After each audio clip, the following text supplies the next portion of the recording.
In the winter of 1870, Lower Manhattan is still mostly gaslit. The sidewalks around Broadway and Warren Street sweat with thaw and soot. In the basement of a commercial building, an address that changes names across decades, an experiment opens briefly to the public. A pneumatic tunnel, a short underground railway pushed and pulled by air. One car, one station, a demonstration that feels like a promise made too early. The surviving descriptions insist it is modest, about a city block in length, yet the surviving photograph reads like something else. A white brick cylinder, clean as a laboratory, buried under the oldest layers of the city. Years later, in an archive, the story becomes thin in a specific way, not erased, worse, compressed. In summary histories, the tunnel appears as a curiosity, then closes. But in the edges of the record, there is a different sensation, that New York's underground was being drafted long before the official subway age, using methods that sound almost modern: fans, pressure differentials, controlled airflow. The anomaly is small and physical, a gap where you expect continuity. Plans were proposed, routes imagined, yet the demonstrator remains on paper, an isolated tube that never grows. Then the camera cuts, decades backward, to 1844 in Brooklyn, still a separate city where a rail tunnel beneath Atlantic Avenue is built in months, a brick throat under street traffic. It exists, it is documented, it still sits there like a sealed organ. Official history calls these episodes engineering ambition in an era of rapid urban change. But the footage, if you watch it as restoration, suggests another possibility, that New York's true infrastructure was not simply built, but overbuilt, then rebranded as mere transportation. A quiet line returns, like a caption on a damaged reel. Asterisk. History remembers progress, but forgets what it replaced. And beneath the city, in the drip and echo of old brick, the air itself seems to hum, waiting for a pressure that never comes. The pneumatic tunnel's inventor understood something about the city that official planners would spend decades learning. That Manhattan's bedrock and soil composition made underground construction both possible and inevitable. His demonstration drew curious crowds, businessmen in top hats, journalists with notebooks, children pressing faces against glass, all riding a single car through a space that felt both ancient and impossibly modern. Contemporary newspapers described the experience with language that oscillates between wonder and skepticism. The car moved smoothly, they noted, propelled by what one reporter called an invisible hand of compressed atmosphere. The waiting room featured frescoes and fountains, as if the inventor understood that public acceptance required theatre as much as engineering. Gaslight reflected off white tile. The air smelled of fresh paint and machine oil. But the city above had other plans. Political complications emerged, permits delayed, financing contested. Powerful interests aligned against a private subway that might compete with surface transit monopolies. The tunnel remained a demonstration, never expanding beyond its single block. Within a few years, it was sealed, filled in, forgotten by all but the most obsessive historians of urban development. Yet the question persists in the documentary record. If this technology worked, if the demonstration succeeded, why did the city wait nearly 3 more decades to build its first official subway? The gap suggests not failure but suppression, or perhaps something more mundane, a city that could not yet imagine what it would become, building experimental organs it did not yet know how to use. By October 14, 1842, City Hall Park in Manhattan becomes the stage for a civic ritual. The Croton water supply system has carried water from Westchester County to the city, and on this autumn day, contemporary accounts describe Croton water surging upward in the park, an engineered geyser, a public proof that gravity and masonry can tame distance. Cold autumn air hangs over the crowd. Cannon smoke drifts through bare trees. Wet stone glistens under boots. The official narrative begins with necessity, not mystery. Cholera, fire, crowding. New York's wells and small systems could not keep pace. The city needed water, and engineers delivered it through an aqueduct system that becomes both infrastructure and monument. Yet even the official record contains a gentle fracture. Multiple milestone dates float through reputable summaries, water flowing earlier in the year, public celebration in October. reservoirs filled around the same season. The effect is not scandal, it is simply the way infrastructure timelines blur under narration. Still, it gives one useful observation. New York's great systems begin with dates that do not line up perfectly. Reports and commemorations emphasize the city's awe at pure water arriving reliably, an accomplishment framed as salvation from disease and flame. The fountain in City Hall Park becomes a symbol, water rising and falling in measured rhythm, a heartbeat made visible. Children gather at the basin's edge. Adults speak in tones suggesting relief more than celebration, as if a threat has finally retreated. Some later alternative readers interpret the ceremony less as a birth and more as a public unveiling, as if something already prepared was finally switched on. The historical record supports the engineering achievement. The interpretation remains open. What cannot be disputed is the scale. An entire watershed captured and directed, flowing invisibly beneath streets, emerging only in fountains and hydrants.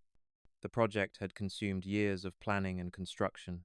Workers, many of them Irish immigrants fleeing famine, had carved through bedrock, laid brick in frozen ground, built masonry structures that would outlast their grandchildren. The main aqueduct stretched 40 miles, a gravity-fed channel that required precise grading across variable terrain. Tunnels punctured hills, bridges spanned valleys. The water flowed downward, always downward, toward the thirsty city. Engineers calculated flow rates and pressure differentials with slide rules and surveying equipment. They designed receiving reservoirs, distribution mains, valve houses, an entire circulatory system for a city that was already outgrowing its colonial footprint. The technical achievement was genuine, documented in engineering journals that praised American ingenuity in adapting European techniques to New World conditions. But the public ceremony was something else, a performance of civic confidence, a demonstration that the young republic could marshal resources and labor to match the great works of antiquity.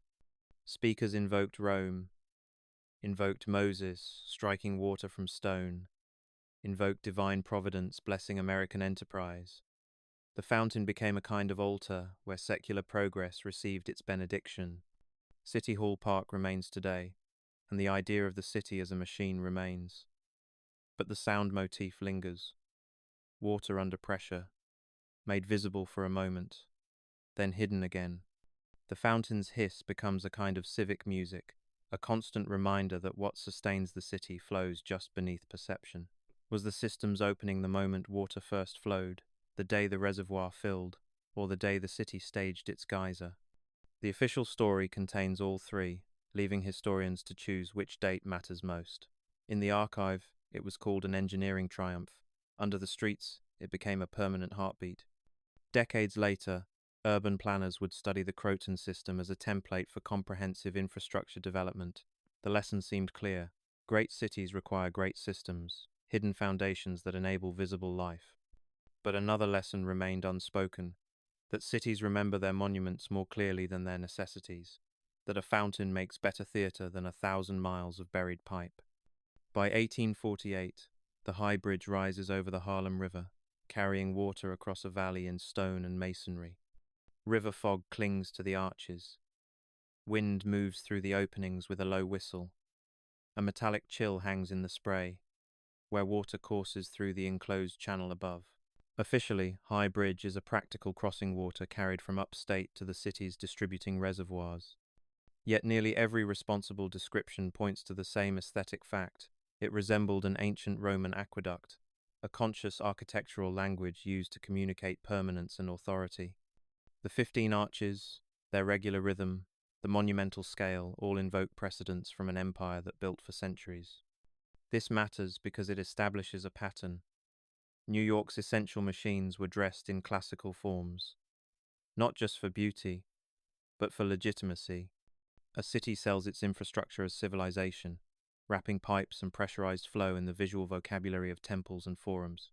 The Croton system was built by thousands of laborers, yet the enduring signature is not individual names but the stonework itself, the curve of the arches, the discipline of repeated geometry. The bridge speaks through its form, declaring itself permanent even as the city around it transforms year by year. Each arch rose from granite piers sunk deep into the riverbed. Masons worked in all seasons, laying courses of cut stone with lime mortar, creating structures meant to bear not just water weight but the weight of civic aspiration. The bridge was designed to last centuries, to communicate across time that this city, this young nation, understood monumentality. Contemporary observers noted the view from various vantage points from the river below, where the arches framed sky and water in repeated geometries. From the Manhattan shore, where the bridge announced itself as threshold between rural watershed and urban distribution. From the walkway above, where pedestrians could observe the engineering up close, see how stone and iron collaborated to defeat gravity and distance. The water itself travelled in an enclosed conduit atop the bridge, invisible to casual observers but audible a constant rushing that became part of the soundscape for nearby residents. In winter, ice formed on the exterior stonework, creating crystalline decorations that caught afternoon light. In summer, the stone radiated stored heat, creating thermal currents that birds exploited for effortless soaring. The bridge was later altered, some original arches replaced in the 1920s to allow larger vessels to pass beneath, showing how even monumental masonry is negotiable under modern needs. The record is consistent, but the feeling is not. The city edits its own bones, revising monuments while claiming continuity with the past. For alternative readers, repeated arches and vaulted forms sometimes suggest more than style, hinting at acoustic or vibrational purposes, chambers that once resonated with more than water. The historical record supports the form. It does not confirm the additional function. What remains undeniable is the choice: to build infrastructure as monument, to make the practical permanent. Engineers who worked on the bridge left behind calculations in leather-bound notebooks, stress analyses, load distributions, provisions for thermal expansion. These documents reveal minds thinking in generations, planning for futures they would never witness.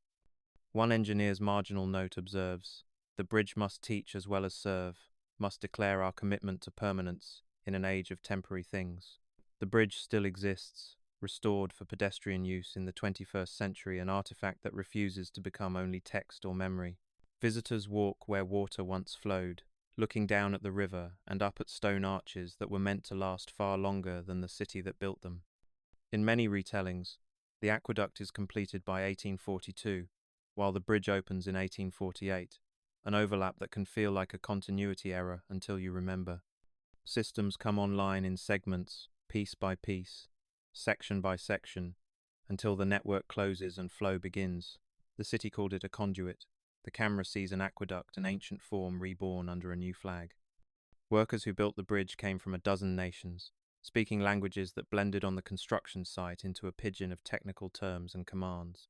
They ate lunch in the shadows of their own work, smoking pipes and sharing bread while water flowed in channels overhead. Some carved initials into hidden surfaces, small signatures that still exist, invisible to modern pedestrians but present nonetheless, waiting in the dark spaces between dressed stone faces. By July 1842 and after, the Croton distributing reservoir stands between 40th and 42nd Streets along Fifth Avenue, its massive granite walls rising like fortress ramparts. Summer heat presses against the stone.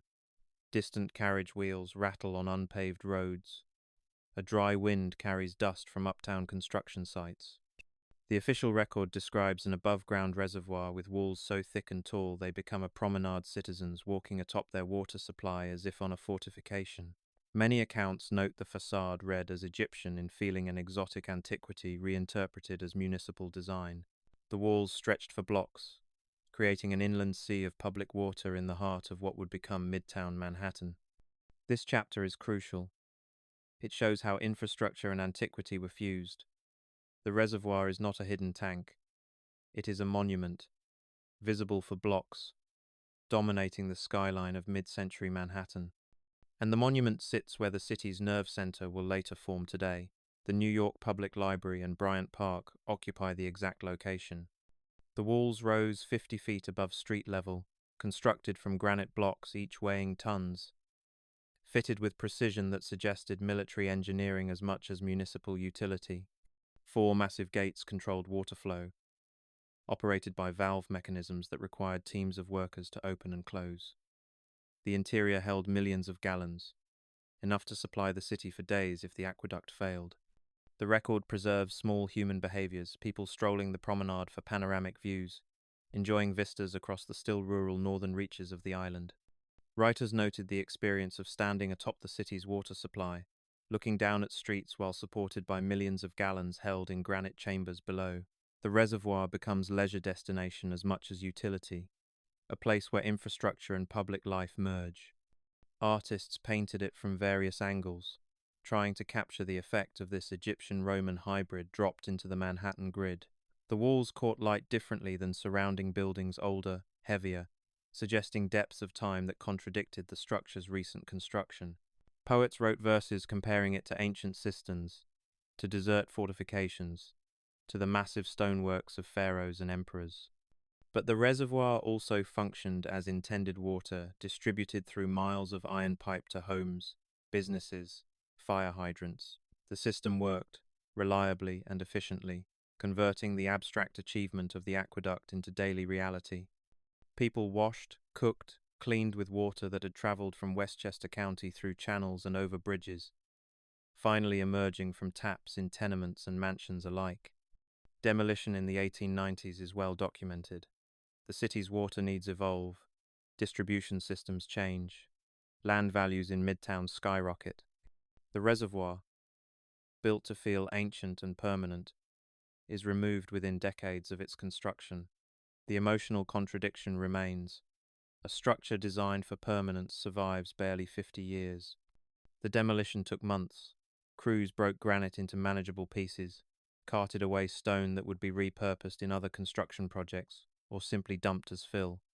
The interior was drained, revealing decades of sediment mineral deposits, lost objects, the physical record of water slowly depositing time on reservoir walls. Photographs from the demolition period show workers dwarfed by walls they are systematically destroying, standing in the empty reservoir basin surrounded by equipment and rubble. The images carry a strange affect, part progress, part vandalism, as if the city is cannibalizing its own recent past to make room for newer versions of itself. For alternative frameworks, questions arise: whether a reservoir is the full story, whether these walls also functioned as acoustic chambers, thermal mass, or part of a larger grid whose purpose has been simplified in official accounts. The documentation supports water distribution. The rest must remain hypothesis, speculation without proof, but not without pattern.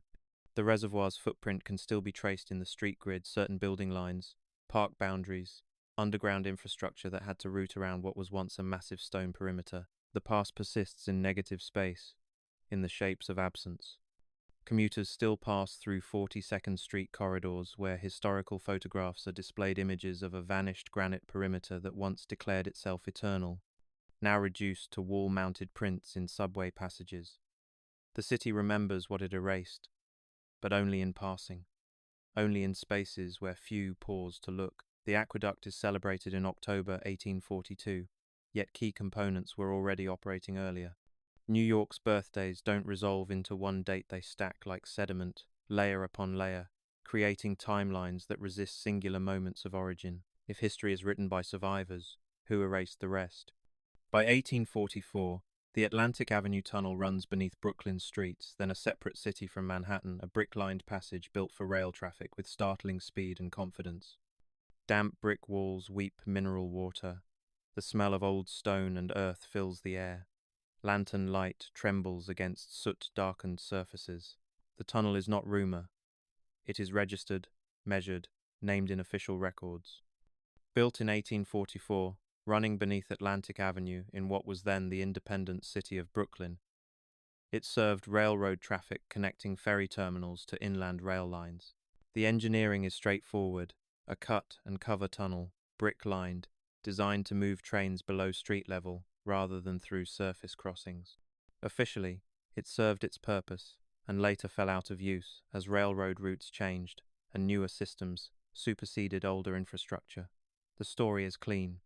The anomaly is not that it exists, it's the speed and confidence of its construction and the way it remains beneath a modern city like a closed artery, sealed but not destroyed. Documentation credits engineers and contractors in the historical record, but the deeper human presence is collective workers who cut and lined brick, then left the city with a void that still holds air, still maintains its shape decades after its intended purpose ended. The tunnel speaks to an era when underground construction was possible, profitable, and public, yet it remains disconnected from later narratives of subway development. The construction method was brutal and efficient. Excavate a trench along Atlantic Avenue, build the tunnel within the trench using brick and mortar, then cover everything and restore the street surface. The work proceeded in sections, each completed before the next began, minimizing disruption to surface traffic while creating a continuous underground passage. Workers descended daily into the trench, laying brick in courses that curved to form the tunnel's arch, installing timber supports until mortar set, then moving forward to the next section. The work was dangerous cave-ins, injuries from falling materials, the constant threat of groundwater flooding the excavation. Yet the tunnel grew steadily, week by week, until it stretched nearly a mile beneath Brooklyn's busiest commercial corridor. When completed, trains entered and exited through portals at either end, steam locomotives pulling freight and passenger cars through the brick tube. Smoke accumulated despite ventilation attempts, creating conditions that passengers later described as hellish darkness punctuated by locomotive fires, air thick with coal smoke and steam, the deafening echo of iron wheels on iron rails within confined brick walls. The tunnel operated for less than 2 decades before changing traffic patterns and new railroad routes made it obsolete. Rather than demolish it, city authorities simply sealed the portals and forgot about it. The tunnel remained, empty and dark, a void beneath Brooklyn's streets that official maps stopped showing, that newer generations of engineers and planners slowly forgot existed. Public summaries vary in superlatives: oldest subway tunnel, oldest railroad tunnel under a city street, world's oldest, depending on definition and geography. The record is consistent about date and location. The labels compete for primacy, creating minor contradictions that don't undermine the basic fact. Brooklyn built an underground railway before most cities considered such projects possible. Rediscovery came in phases. A tunnel historian found references in old documents and began investigating, eventually locating the sealed portals and accessing the space. What he found was remarkably intact, brick walls still sound, the tunnel's shape preserved, even remnants of railroad ties embedded in silt that had accumulated over a century of abandonment. The rediscovery sparked interest, but not action. The tunnel became a curiosity, occasionally opened for limited tours, more often simply sealed again, and left to continue its long sleep beneath active streets. Engineers who examined it noted the quality of construction, the precision of the brickwork, the tunnel's stubborn persistence despite decades of neglect, and the weight of a modern city pressing down from above. For researchers interested in infrastructure evolution, the Atlantic Avenue Tunnel poses uncomfortable questions. If underground rail construction was feasible and successful in 1844, why did New York wait until 1904 to open its first official subway? The 60-year gap suggests not technological barriers but political, financial, or conceptual obstacles. A city that could build underground passages but couldn't imagine a comprehensive underground transit system. The tunnel contains other traces: graffiti from early workers, water stains that map a century of seepage patterns, mineral deposits that grew slowly in the dark, accumulating time as physical substance.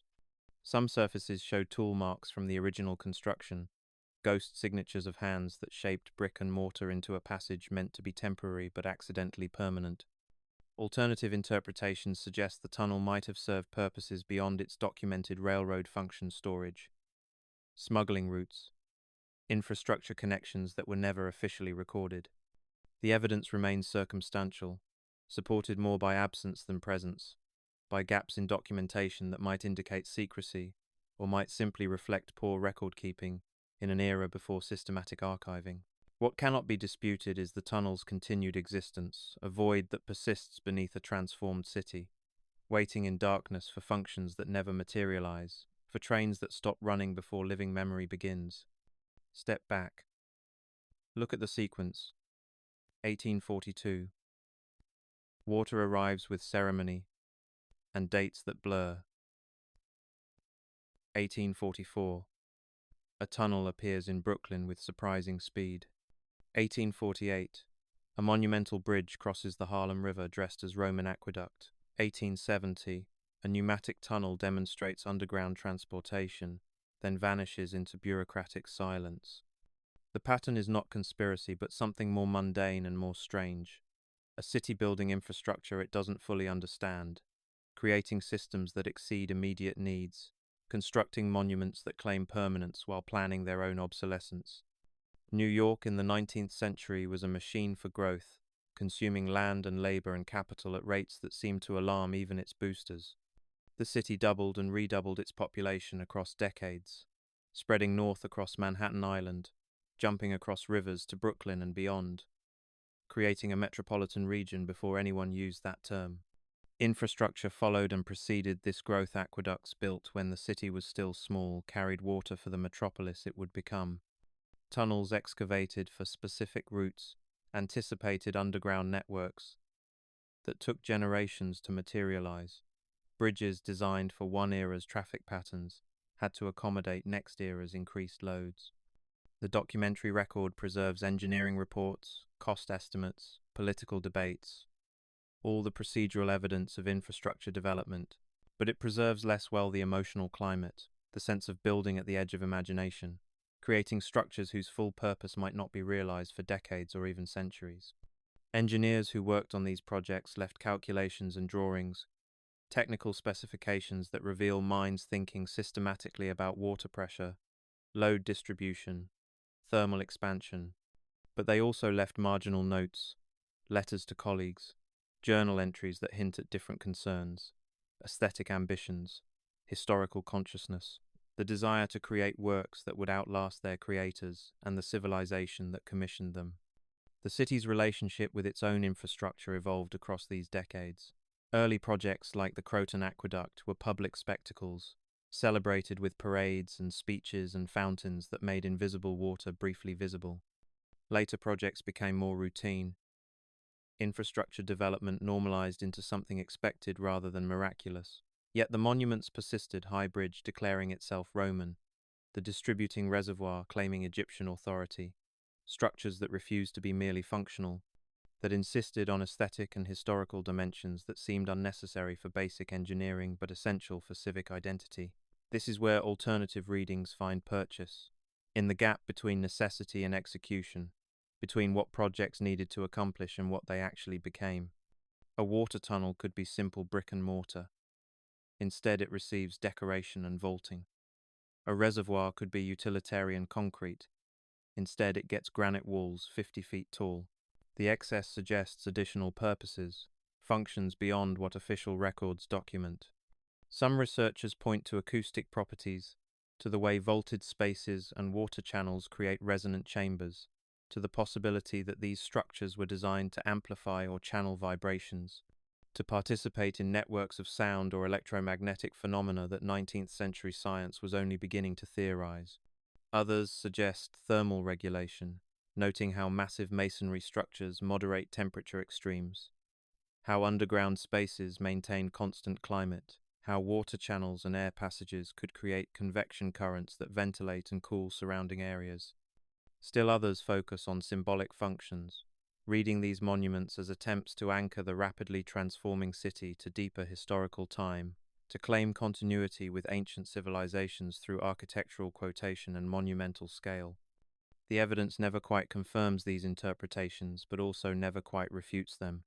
The structures remain, solid and physical, available for measurement and study, but their full original intent remains partly obscured, filtered through documents that emphasize practical purposes, while possibly underreporting ceremonial, experimental, or speculative dimensions.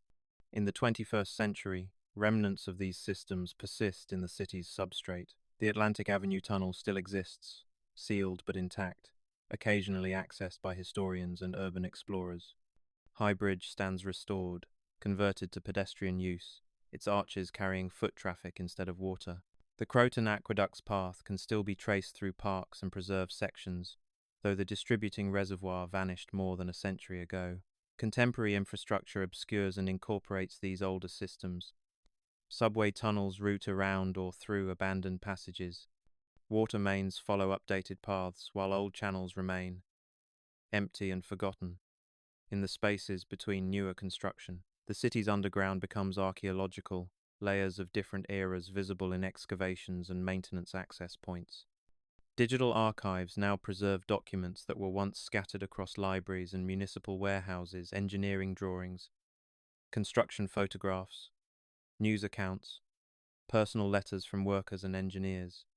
These materials enable research that wasn't possible in earlier eras, allowing historians to reconstruct timelines, verify claims, identify contradictions in official narratives. Yet something resists this archival transparency.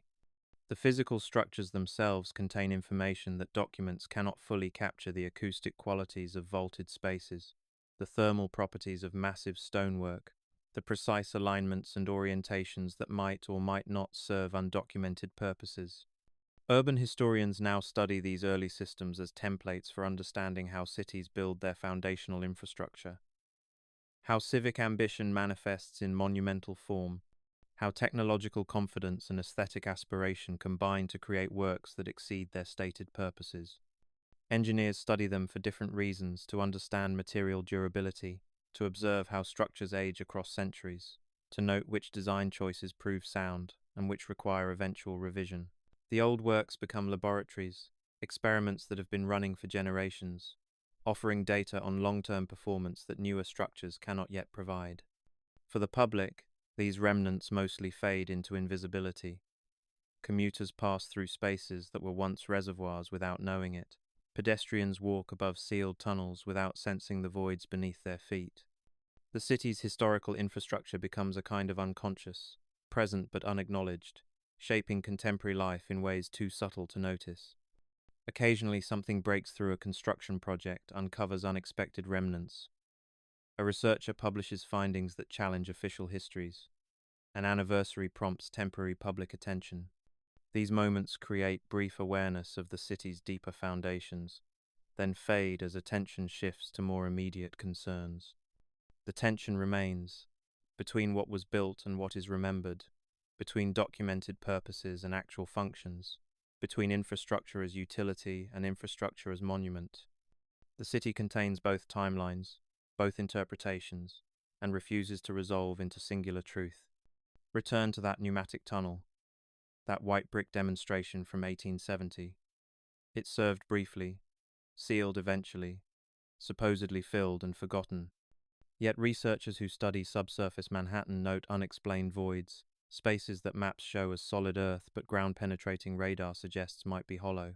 The official record remains consistent: one demonstration tunnel, one brief moment of operation, one ceiling, and one ending.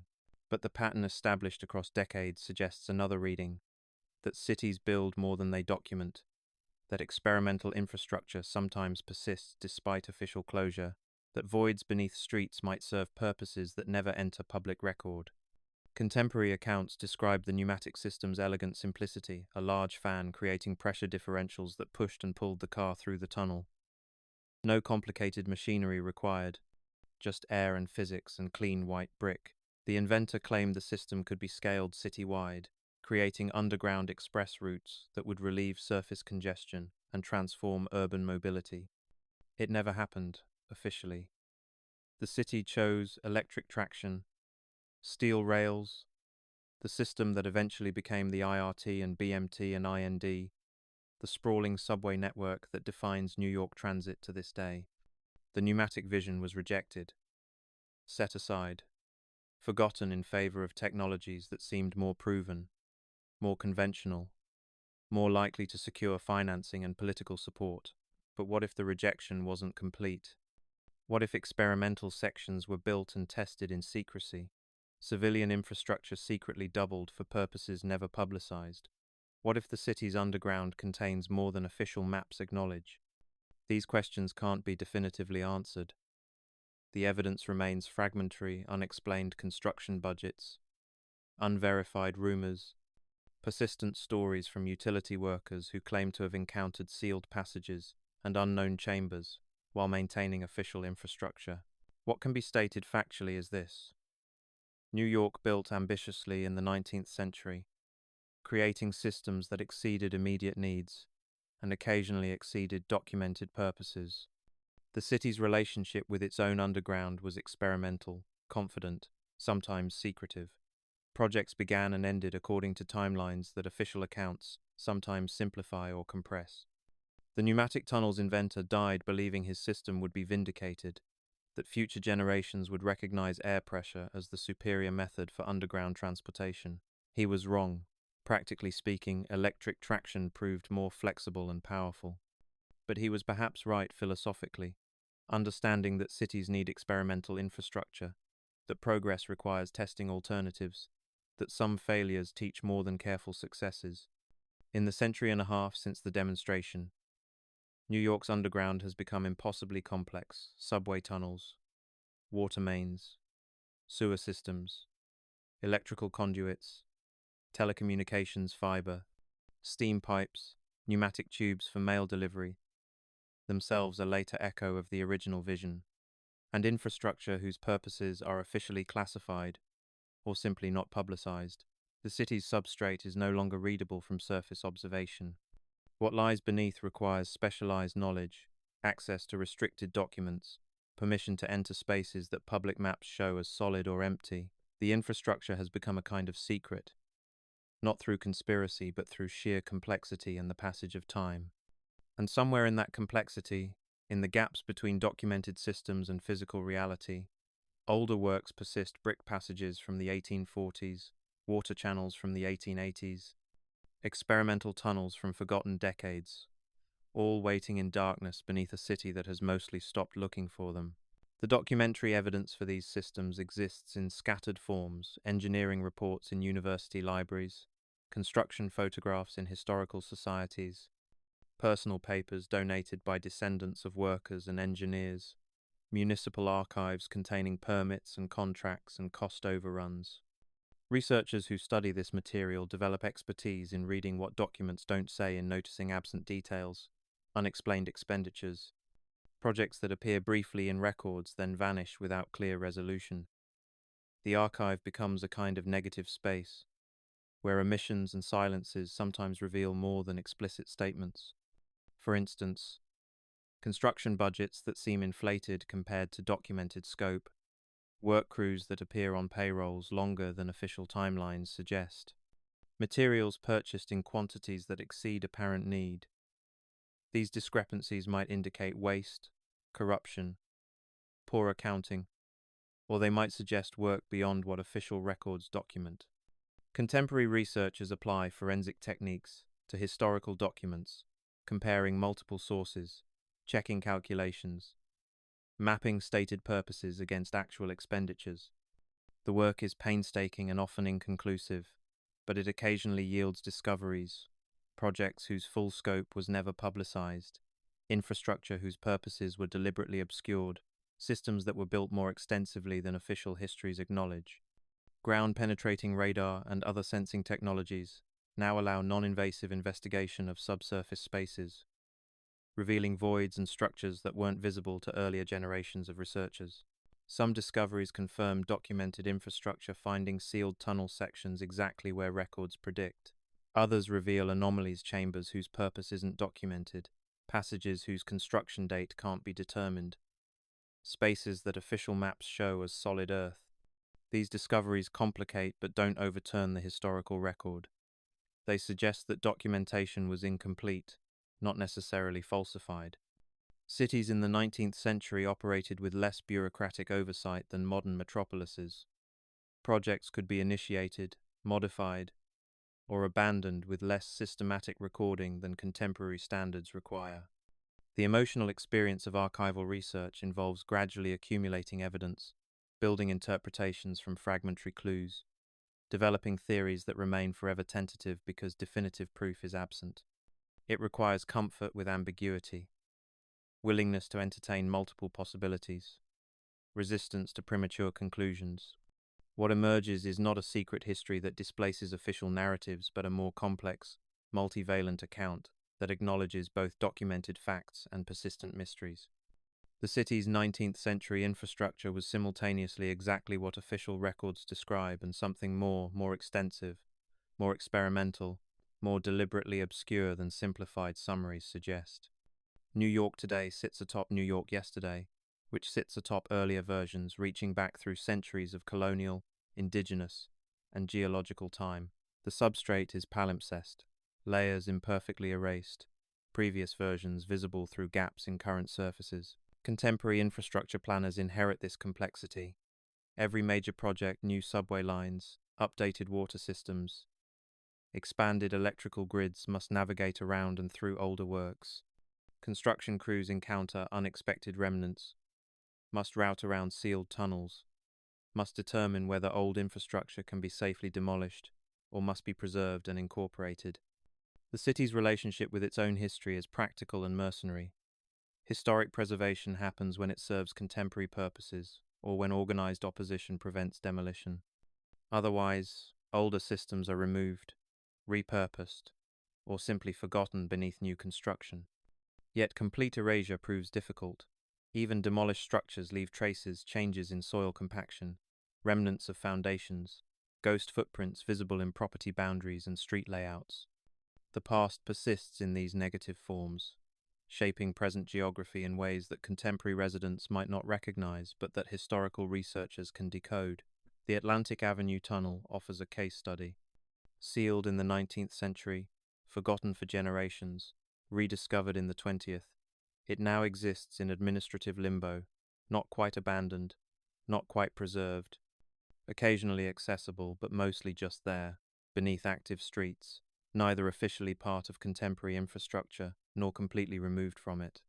High Bridge follows a different trajectory, restored at significant public expense, converted from industrial infrastructure to public amenity, now serving pedestrian recreation rather than water distribution.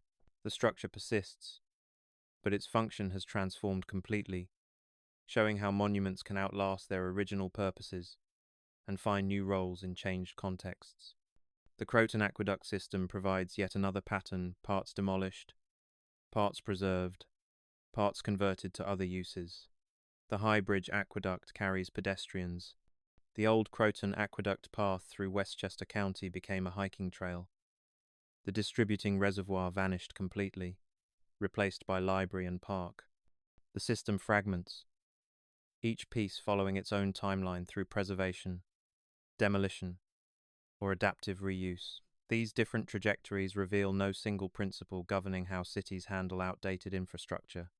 Decisions depend on multiple factors: structural condition, location value, preservation advocacy, redevelopment pressure, cost of removal versus cost of maintenance. Each case generates its own unique outcome. What persists across cases is a pattern of incomplete erasure.